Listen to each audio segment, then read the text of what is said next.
El próximo 16 de agosto inician las renegociaciones del Tratado de Libre Comercio para América del Norte, conformado por México, Estados Unidos y Canadá.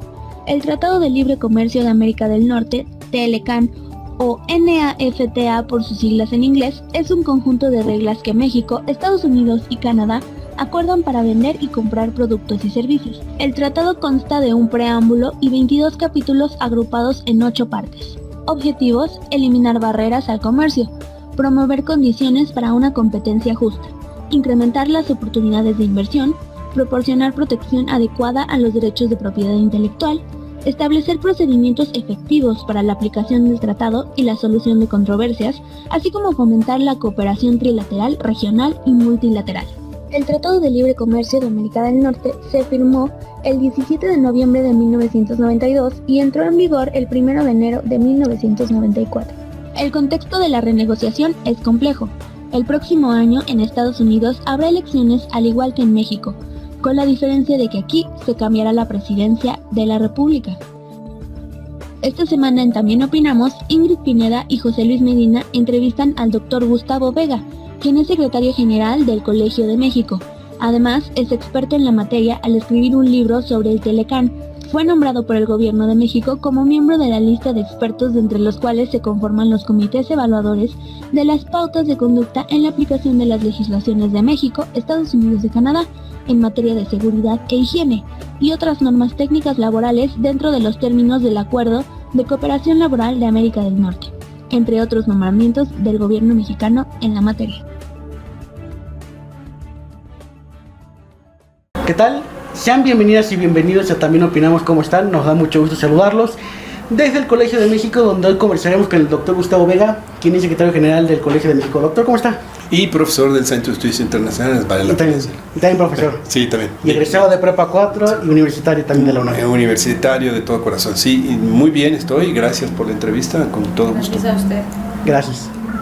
Ok, doctor, vamos a comenzar con la entrevista. Sí. Antes de comenzar con las preguntas, ¿usted cómo define al TLC? Pues como un acuerdo, como lo que es un acuerdo comercial, que intentaba un poco incrementar comercio, inversión entre los países miembros y que buscaba incrementar la competitividad de los tres países al extender las economías y que hubiera mayor competitividad, que atrajera más inversión, que atrajeran comercio. Básicamente esa es un poco la idea, un acuerdo que le permite crear certidumbre para inversión y para que los flujos comerciales de inversión tengan un marco en el cual se puedan y que también establece mecanismos para resolver controversias que se puedan dar entre los miembros, que no existía antes. Por ejemplo, era muy importante con Estados Unidos y Canadá y eso es lo que se buscaba, y de algún modo dar una idea, un marco de que México se sujetaría a ciertas reglas de comportamiento en el manejo de los asuntos económicos y el tratamiento de la inversión, y también en otras áreas como propiedad intelectual, que compras gubernamentales. De algún modo trataríamos de aceptar también que hubiera participación extranjera. ¿Qué otros temas novedosos que de algún modo no existían antes se negociaron en el TLCAN? Eso es lo que yo veo, pero eso es todo, no es más, porque en México hemos tendido a verlo como algo que afecta a todo, y entonces si algo no funciona es que es el TLC, que si no hay trabajo es el TLC. Es una parte de una estrategia económica que nada más, y que busca lograr ciertos objetivos, que son eso que ya dije. A partir de esto, entonces, usted diría que el TLC no tiene por qué ser la guía para la economía mexicana. No, pero sí tiene que, al hacer una estrategia de desarrollo del país, tiene que tomar en cuenta cuáles obligaciones tiene en acuerdo, porque no solo es el TLC, hay otros acuerdos que hemos firmado, son 12, 13, con 42 países. Entonces, en toda esa estrategia, pues tenemos que tener cuidado de qué queremos lograr. Por ejemplo, no podríamos establecer control de cambios, porque, por ejemplo, los tratados lo prohíben. Entonces, es una limitante ya para cualquier país, para cualquier gobierno que quisiera decir, no hay que controlar los cambios, pues ya no, porque entonces te arriesgas a ¿cómo se llama?, represalias comerciales que pueden ser muy problemáticas para el país. Entonces, pero no te impide, tener una estrategia. Por ejemplo, en México, el TLC no te impide que, en caso de que tenemos un tipo de cambio flexible, pero si hubiera un problema de voy a devaluar, pues devalúo, y no te lo impide. Por ejemplo, en la Unión Europea, su arreglo, pues le ha impedido a los países, porque hay una política, hay un euro común, una política financiera común, que le impide a los países decir, voy a devaluar para recuperar competitividad. Grecia, parte de la problemática, es nada más para unir. Doctor, checando lo que ha hecho, usted ha sido un protagonista también en estos temas, ¿no? De la, más o menos, bueno, ahí podríamos verlo, ¿no? De cómo han sido estas negociaciones, esta relación trilateral entre México, Estados Unidos y Canadá. El 16 de agosto de este mes van a empezar las renegociaciones y han pasado muchos años sin duda desde que se creó al día de hoy.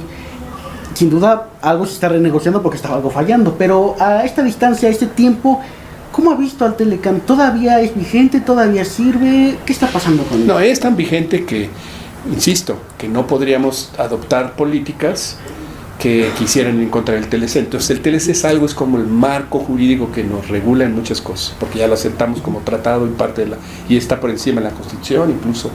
Entonces, para en un momento dado decir que ya no existe, pues habría que entonces sigue vigente. Lo que pasa es que se dice, bueno, la idea era que sirviera como un primer estadio de algo que nos hiciera avanzar a una cosa más amplia, no solo en el ámbito comercial, sino que pudiéramos crear cooperación. Y bueno, uno asumiría cuando hay un libre comercio, por ejemplo, en la teoría económica de los acuerdos, normalmente se dice hay acuerdos de ciertos niveles, un primer acuerdos bilaterales a nivel de sector, luego hay un acuerdo de libre comercio que ya incluye más sectores, y luego puede brincarse a un mercado común, a una unión aduanera, luego a un mercado común, y luego como pasaron estadios que pasó la Unión Europea. Y en el caso de México llegamos al primer estadio, se eliminaron aranceles, muchas barreras no arancelarias, y uno asumiría lo ideal, y cuando ya pasó eso, pues empezó a haber presiones, pues ya vamos a avanzar a más adelante. Dejamos ciertos temas, porque en el momento que negociamos dejamos ciertos temas incompletos, no tocamos otros porque había cosas excluidas, pero ahora deberíamos de modernizar y avanzar más, y ha sido muy difícil. Entonces eso es cuando se dice ha fallado, es que no hemos logrado adecuarlo a cambios importantes que ha habido a nivel de tecnologías y de cambios a nivel internacional. Y entonces pues eso es lo que se dice. No sé si recuerdan, había la famosa asociación, ¿cómo le llaman? ASPAN, Asociación para la Prosperidad y la Seguridad de América del Norte, en el periodo del presidente Fox. Esa era un intento de decir, ya el TLC ya está ahí, ahora vamos a crear algo que se llama Asociación para la Prosperidad y la Seguridad y que sea más amplio. Y se quería avanzar y de algún modo no se pudo avanzar. Hubo resistencia en Estados Unidos y ha habido resistencia, porque lo que quería hacer la SPAN era, pues vamos, ya descubrimos que hay muchas regulaciones que tenemos que habría que armonizarlas, y pues sí, vamos a hacerlo, y no se ha logrado. Entonces, luego llega China, y luego llega septiembre 11, y entonces preocupaciones por la seguridad, entonces se distraen y vamos a la seguridad, y entonces el TLC sigue ahí abandonado, funcionando, porque insisto, sigue funcionando, pero sectores, por ejemplo la frontera, tanto comercio que se generó con el Telecán, llegó un momento que dijeron, oye, pero necesitamos más carriles para entrar, hay mucho congestionamiento, hay que invertir, entonces una frontera del siglo XXI y todo esto. Entonces hay muchos temas que para que pudiera seguir el dinamismo que tenía el TLC, pues se detuvo ese dinamismo porque ya no creció tanto la cosa, porque con la competencia de China, Estados Unidos negoció otros tratados, México negoció otros tratados, se abrió a China.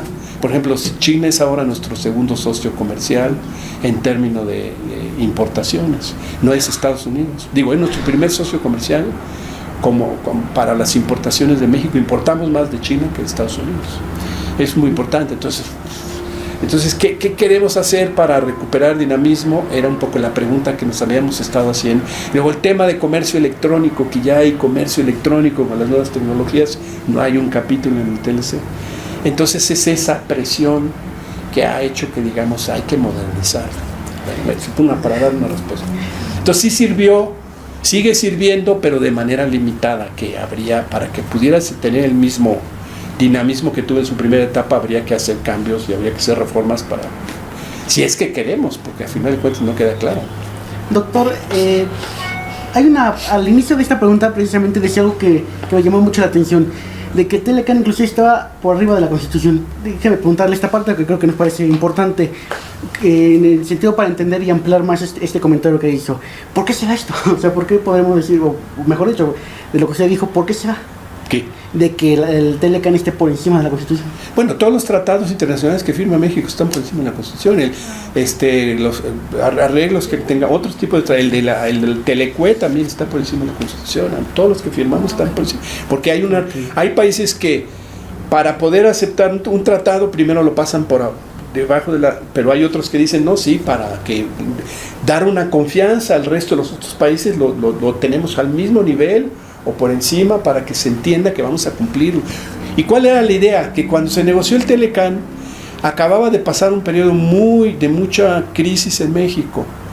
La crisis de los 80 ustedes ni la vivieron, me imagino que la estudiaron y saben qué pasó. Sí, en el 82, pero parte de la crisis fue no solo que se fugó todo el capital, sino que nacionalizaron bancos, se congelaron cuentas. Y eso creó mucha desconfianza en el país, que llevó a una crisis se dijo la década perdida, ¿no se acuerdan? Uh-huh. Y era porque los inversionistas ya no querían venir a México, los inversionistas mexicanos se habían ido al exterior. Entonces había que dar una muestra de que queríamos recuperar con la confianza del mundo externo y además de los sectores de aquí. Y entonces, ¿qué dijo? Vamos a entrar al GATT. Bueno, ok, el GATT es un mecanismo para que adopte, pero no era... entramos al GATT y el capital no venía. Entonces el país dijo, no, pues un TLC, para que de veras demos una muestra de que queremos comportarnos como se comparten el resto de los países. Y eso fue un poco, por eso está, digamos, a ese nivel. Doctor, de 23 años a la actualidad, ¿ha habido sectores de la población mexicana más y menos favorecidos con el Tratado de Libre Comercio? Sí, ha habido sectores, más que sectores, regiones además. Sectores definitivamente ha habido sectores muy dinámicos que se beneficiaron de creciente inversión y que por la inversión que se instauró en sectores como el automotriz, como en una primera etapa el textil, el vestido, el electrónico. Ahora, por ejemplo, más recientemente ha crecido mucho, hay computadoras y hay ciertos sectores que se han beneficiado mucho de precisamente las reglas que se establecieron y se incrementó. Pero hay otros que, para dar un ejemplo muy claro, muy concreto, el agrícola. El agrícola, ha habido semisectores, subsectores del agrícola que recibieron inversión y que por la apertura que les hicieron ha crecido mucho. Pero otros no. ¿Por qué? Sobre todo el de subsistencia y en el que prevalece un poco todavía la economía campesina y de tierras ejidales. Bueno, pues porque, en mi opinión, es una opinión personal, es que la idea original era que hubiera capital también para esos sectores que viniera con el TLC, pero el problema es que un capital extranjero, ni nacional ni extranjero, se va a instalar en un sector en el que no hay un respeto a la propiedad privada. Entonces tú no inviertes en un lugar que en un momento dado te pueden expropiar o llegan campesinos, se apoderan. Bueno, ello ya no pasa mucho, pero que no pueda tener certidumbre de que pueda demostrar la propiedad, porque en esos sectores hay muchos sectores que son, hay ciertas comunidades que dicen que son de ahí, y en efecto se comparten, pero tú para invertir en un mundo global, en un mundo en el mercado, pues necesitas tener la capacidad. Yo quiero un crédito financiero, pues sí, pero ¿qué dejas como garantía? Pues mi propiedad. Pero si esa no es propiedad, es una propiedad ejidal. Entonces se hizo, paralelamente al que se hizo la reforma del artículo 27, pero causó tanto revuelo que se hizo a medias. Entonces se dijo, bueno, ok, quien quiera convertirse en propietario privado puede hacerlo, no están obligados a mantenerse como campesinos o como ejidatarios. Pero hay muchas comunidades que no quisieran hacer el cambio. Y entonces siguen por las tradiciones, porque hay estudios que demuestran, de ciencia política, demuestran que es su capital, es la manera de supervivir o sobrevivir, y lo siente como algo que no van a tienen el temor de que podrían perder. Entonces mejor mantener el control de manera colectiva. Es una tradición. Y eso ha hecho que ese sector no haya tenido el capital y luego los bancos que se habían creado originalmente para apoyar estos sectores, desde antes del TLC ya habían dejado de prestar y ya habían dejado. Entonces ahí es donde las comunidades ha tendido a haber mucha migración. Entonces está vinculado eso. Entonces dice, el TLC propició la migración. No fue, sí fue de algún modo el TLC, pero fue porque pues, no ha habido inversión. Los bancos que prestaba del gobierno no prestan ahí. Entonces pues ha habido menos, no ha habido suficiente producción como para vender al mercado, y entonces pues esto generó, porque un poco la teoría lo que diría es, si tú tienes nuevos sectores en los cuales vas a tener un mercado más amplio, que es un poco la teoría, uno esperaría que un actor racional diría, bueno, yo ya no voy a producir maíz en este sector porque hay un mercado más grande, que si yo invierto en legumbres, en aguacates, en varias cosas, pues no solo me voy a quedar con, voy a poder capturar y tener mayores ingresos. Pero pues, esa es teoría. Estas comunidades dicen, yo no me arriesgo, yo me quedo aquí, sigo produciendo.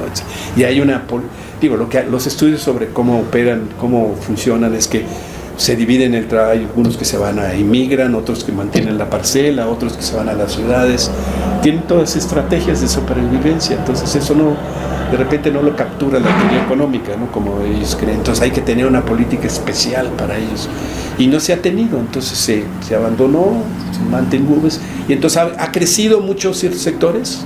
El aguacate en México es el principal productor. Las vegetales de invierno han crecido enormemente en el norte, pero en el sureste pues ha seguido ha habido un rompimiento, dos economías muy diferentes. Pero es el TLC, pues sí, en alguna medida, pero no es la causa principal, es más bien la falta de política interna, que esa no la puede. El TLC no te prohíbe que tú puedas tener una política para apoyar eso. ¿Me entiendes? Pero no le pidan al TLC que resuelva el problema, tampoco. ¿Por qué van a invertir ahí los inversionistas si no tienen, certidumbre sobre la propiedad? Nadie invierte en un lugar que sabe que puede perder su inversión. No, pues así es. Doctor, como decíamos, en esta parte, pues ya en unos días van a iniciar las negociaciones. El panorama se ve interesante. ¿Cómo percibe usted que debería de ser la postura o debería de ir el equipo de gobierno mexicano, el equipo de México en esta negociación? Pues mira, yo creo que primero se resistieron a hacerlo, anunciaron que no iban a informar cuáles eran los objetivos porque era ponerse en una situación de debilidad. Es un poco la postura que ha adoptado el gobierno mexicano cuando negoció el primer TLC, también así.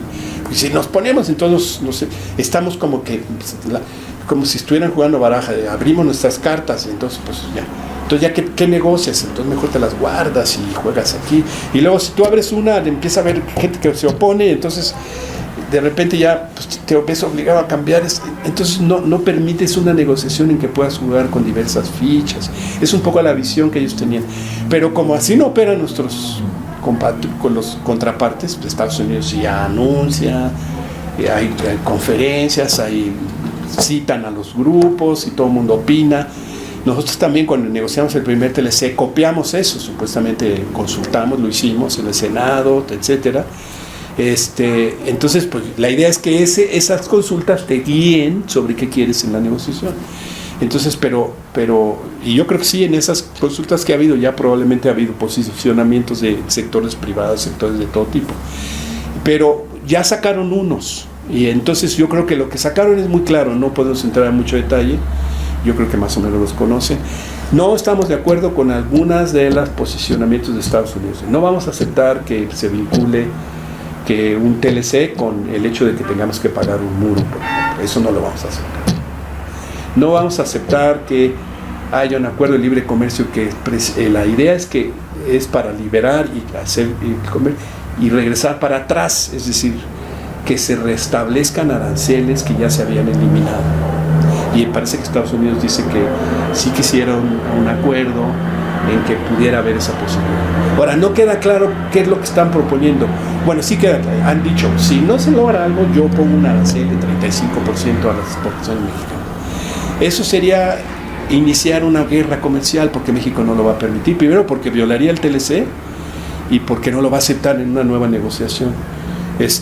Entonces, creo que México lo que dice es, yo quiero partir de lo que lo que ya consolidamos, lo que ya negociamos, lo que ya está negociado, lo que ya está liberado, que se mantenga.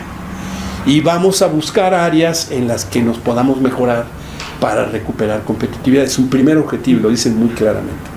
Entonces vamos a buscar sectores. Segundo, no sé si hay críticas que se le han hecho al TLC y además válidas, es que fue un acuerdo que a la hora de la hora no había mecanismos para que se pudieran integrar empresas medianas y pequeñas y participaran en el comercio internacional. Hay que buscar mecanismos para que se creen provisiones que permitan que las empresas se vinculen en las cadenas de valor y puedan participar. Es otro objetivo de México. Y luego un clima de certidumbre, es decir, hemos descubierto que todos los acuerdos, todas las mecanismos para resolver diferencias que establecimos no han funcionado muy bien porque los diseñamos de manera no poco clara, sino suelta. Tenemos que ajustar. Por ejemplo, yo lo viví porque yo fui, panelista. Cuando hay una controversia del TLC, por ejemplo, en general, el caso del transporte. Oye, no te voy a dejar entrar el transporte, pese a que hay una obligación en el capítulo.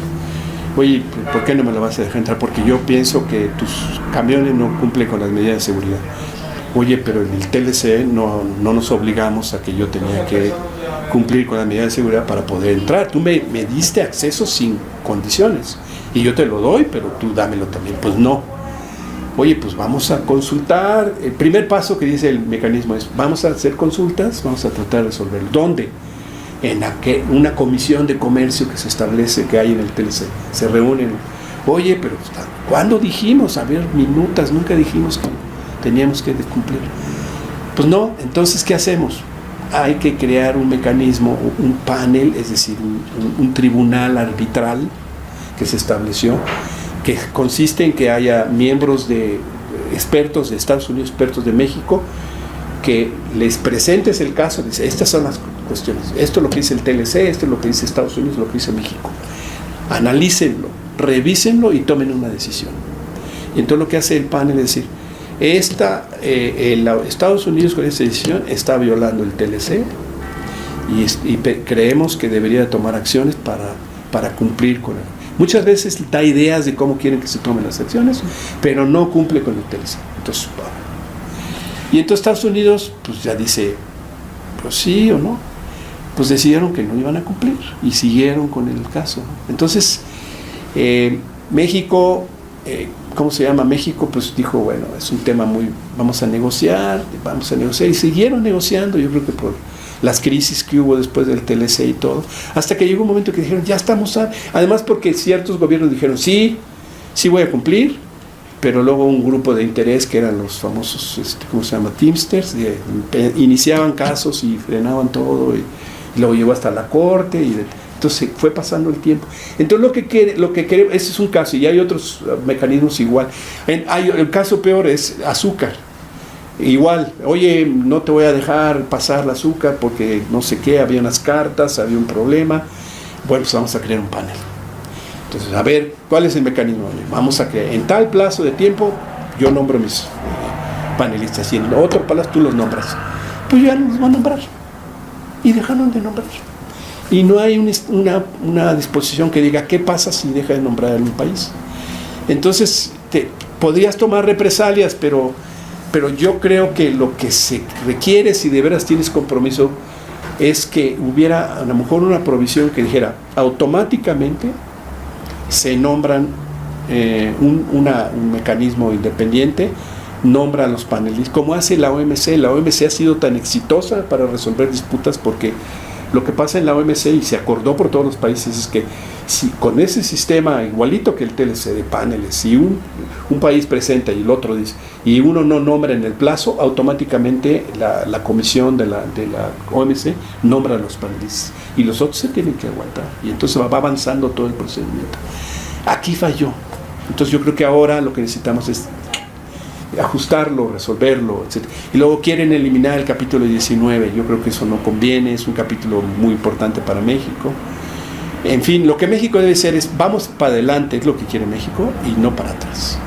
Y ya la pregunta que nos debemos hacer es si se va a poder, porque una posible es que están blofeando, y otra es que no, que están en serio, que quieren poner nuevas...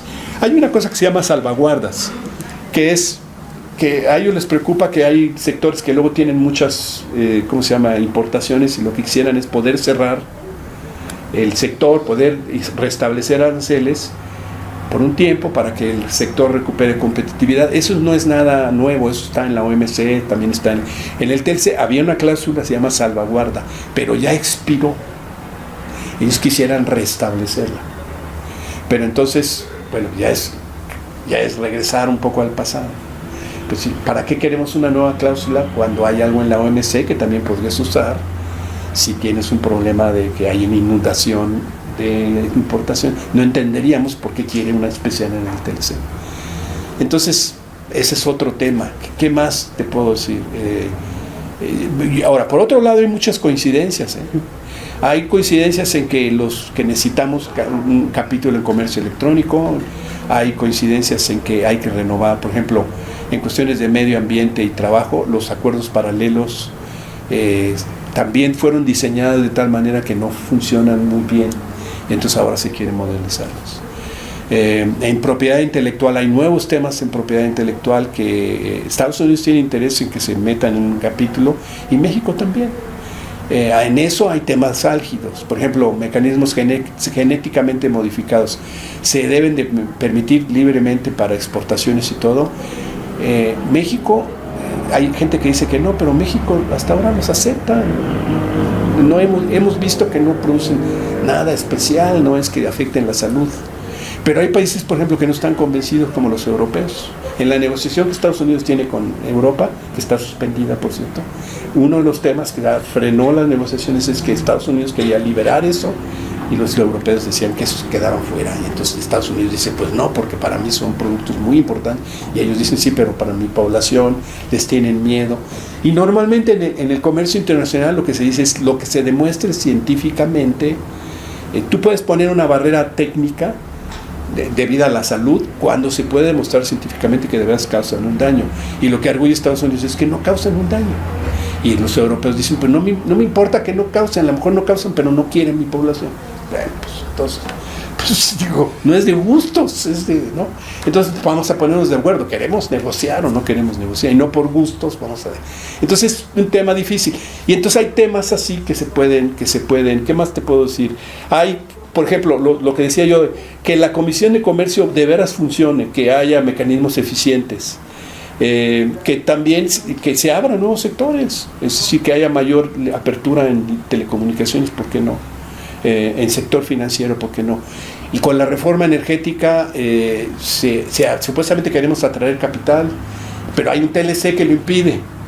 Pues hay que empatar lo que la reforma dice y el TLC modificarlo para que se adecue a la nueva reforma, sin que quiere decir que abandonamos nuestro nacionalismo. Ya lo abandonamos, digo, pues ya ni modo, ya se abandonó. Entonces ahora, ¿qué es lo que queremos? Que sea una apertura que sea abierta para todos los países del mundo, los que sean más, o nada más para Estados Unidos. Estados Unidos va a decir, pues dame a mí el trato. Entonces ahí va a haber un tema interesante también se incluye gas o no, necesitamos, pues México importa mucho gas, Estados Unidos es muy competitivo, pues entonces vamos a ver si podemos meter el tema para que ya fluya más rápidamente, porque no hay oleoductos, mayor inversión para gasoductos. Por ejemplo, hay una ley ahora en Texas que acaban de presentar dos congresistas en el Congreso de Estados Unidos, dos congresistas de Texas, para que el Banco de América del Norte, que es una institución del TLC, pueda prestar para que puedan construirse puentes fronterizos más rápidos y entradas fronterizas. Y el banco hasta ahora no tiene posibilidad de hacerlo porque hay un mandato limitado nada más a resolver problemas de agua potable, de todo eso. Entonces pues, ellos quieren que se permita que se cambie el mandato, y para que se cambie va a tener que estar de acuerdo México y Canadá. Entonces, qué bueno que ellos inicien el tema, porque yo creo que México debe de colgarse inmediatamente si estamos de acuerdo, porque nosotros, por ejemplo, los municipios mexicanos no pueden generar sus propios ingresos para poder invertir más en infraestructura, como ustedes saben, todo los manda la federación. Y en Estados Unidos sí pueden los municipios generar sus propios ingresos fiscales y ellos pueden invertir, por eso tienen ese país que tienen, porque ellos generan mucho dinero y todo. Y aquí no. Entonces, si hay un banco que pudiera en un momento dado prestarle a los municipios para comprar y esto y a mí, pues padrísimo, pero ha sido difícil porque el NatBank fue para esto de que se elimine la contaminación y todo eso. Pero ha ido cambiando. Por ejemplo, el banco era para préstamos de 100 kilómetros de la frontera, a ambos lados de la frontera. Hubo mucha presión y dijeron, ¿por qué nada más 100? En México necesitamos mayor espacio, mayor territorio. Y en 2005 se cambió y se dijo, bueno, se puede prestar a hacer inversión a 300 kilómetros de la frontera de México y a 100 de Estados Unidos. Fue un trato especial. Bueno, pues ahora que también se permita eso. ¿Sí me entienden? Uh-huh. Ese es otro tema. Ese es otro tema, por ejemplo, que México debería de agarrar. Yo supongo que va a agarrar ese chico. Entonces, hay muchas cosas que cambiar para modernizarnos, para mejorar competitividad, etcétera, para competir mejor con China. Pues los tres estamos perdiendo ante China, ¿no? Entonces, y yo creo que es la posibilidad, y México debe ser hacia adelante y no hacia atrás. Ahora habrá que hacer concesiones. Por ejemplo, en propiedad intelectual quiere mayor protección de patentes Estados Unidos en el sector farmacéutico, un mayor número de en México no quiere, porque entonces pediría que hubiera la posibilidad de tener medicamentos genéricos más rápido. Entonces ahí va a haber un tema de tensión y hay que ver cómo se resuelve ahí. Pero bueno, así son las negociaciones. Perdón, una respuesta muy larga. No se preocupe. Doctor, como usted dijo y como ya sabemos, el TLC no solamente involucra a Estados Unidos y a México, sino que también involucra a Canadá. ¿Cómo analiza usted la postura de Canadá en este conflicto que de pronto parece tornarse nada más en México y Estados Unidos? No, yo creo que Canadá, bueno, sí estaba medio alejada Canadá de México por el antiguo gobierno, sabía que era muy conservador y que nos puso la visa esa y que sentía que muchas de las políticas que Estados Unidos estaba tomando, por ejemplo, en tema de seguridad, eran generadas por la preocupación con México y se las querían imponer a ellos en la frontera. Entonces que mejor nos alejamos y no había habido avances. Por ejemplo, ASPAN se suspendió, la otra cosa que habían hecho, ya no había reuniones de los líderes de América y Canadá, ya no las promovían. Pero ahora con la negociación volvieron a ponerse las pilas y dijeron, necesitamos estar los tres porque conviene que sea un acuerdo. Porque de otra manera hay sectores que están integrados de manera trilateral y si hacemos bilaterales, el sector automotriz ahora ha creado cadenas trilaterales y si hacemos bilaterales se pueden romper. Entonces necesitamos estar juntos. Pero aún así, yo creo que Canadá y México ya han claramente señalado que van a estar negociando. Digo, va a haber los tres, van a promover que sea trilateral. Y yo creo que ya lo anunciaron, no han dicho que será bilateral, yo creo que va a ser trilateral. Pero hay temas que de todas maneras separan a los dos. Hay temas como en energía, Canadá dio una provisión que le permite, está obligada a darle a Estados Unidos, en caso de una crisis energética, abastecerlo con el mismo nivel de precios y la misma cantidad que le estuvo proveyendo en los últimos 3 años. Y no podrías arguir, no, ya no te voy a dar energía porque la necesito para mí. ¿No? Y hay ese compromiso. México no lo aceptó, por cierto, en el capítulo de energía. Y hay una provisión en temas de industrias culturales que a Canadá le preocupa mucho, industrias culturales, que la va probablemente a querer ratificar y México no va a entrar en eso. Pero a lo mejor Canadá la quiere, pues es medio complicado explicarles, pero la quiere modificar un poquito para que sea más estricta, porque Estados Unidos le ha estado pegando, le ha estado golpeando en casos que ha hecho que la provisión esa no sea tan fuerte y quisiera cambiarla, pero pues va a estar duro porque Estados Unidos no se va a dejar que le impongan límites, sobre todo en sus exportaciones, que son de las más competitivas. Estados Unidos es uno de los principales productores de productos culturales. Y entonces va a decir, no, yo no voy a cerrar el mercado canadiense que está tan cerquita y todo. Entonces va a ser un tema álgido para él. Y el tema de madera blanda para Canadá, por ejemplo, también es un tema que con todos los mecanismos de resolución de disputa no han podido resolver. Y entonces probablemente a ver si pueden utilizar el TLC de esta renegociación para hacer algo que ya de alguna manera les permita resolverlo a mediano plazo. No sé. Eso sería. Entonces yo creo que sí va a estar y creo que es bueno que estemos juntos. Doctor, sin duda es importante esto que nos ha dicho. Qué bueno. Y nada más para cerrar brevemente, le preguntaríamos, porque si el tiempo va volando, el escenario internacional es complejo, sin duda. Complejísimo. Y para explicarlo, pero va a influir lo que pase en las elecciones de México, lo que está en Venezuela, lo que pase. Siempre influye las elecciones, influyeron las de Estados Unidos en el primer TLC, pues la prueba de ellos que llegó un nuevo partido y pues quiso cambiar, bueno, hubo que hacer cambios. Y aquí también, pues puede en un momento dado haber, yo creo que la idea de los 3 países es terminar rápido. Los expertos que entienden de esto dicen que no va a ser tan fácil. Entonces, pues sí van a influir. ¿A cómo? La verdad no sé, no, porque dependería quién llegue allá. Si cae Trump, pues, sí, digo, no va a ser tanto, ¿verdad? Porque Trump todavía le quedan 3 años. Más bien, si cambia el Congreso y se vuelve demócrata el Congreso, a lo mejor el Congreso se vuelve más proteccionista, porque los demócratas son más proteccionistas. Si llega otro candidato, López Obrador, aquí, pues él ha afirmado que él no ha dicho que no estaría a favor, diría que no permitiría un acuerdo que sea, ¿cómo se llama?, en contra de los intereses de México. ¿Qué significa eso? Pues lo mismo que dice Trump, que sea a favor de Estados Unidos, pues vamos a esperar a ver cómo lo define, ¿no? No sé. Pero pues sí va a ser, es muy incierto, las negociaciones siempre son inciertas, ni modo, pero pues también hay marcos institucionales que van dando. Por ejemplo, todo era muy incierto en la primera etapa, cuando Trump anunció que salió el TPP, el peso estaba así, decaído, ¿no? Y el dólar para allá.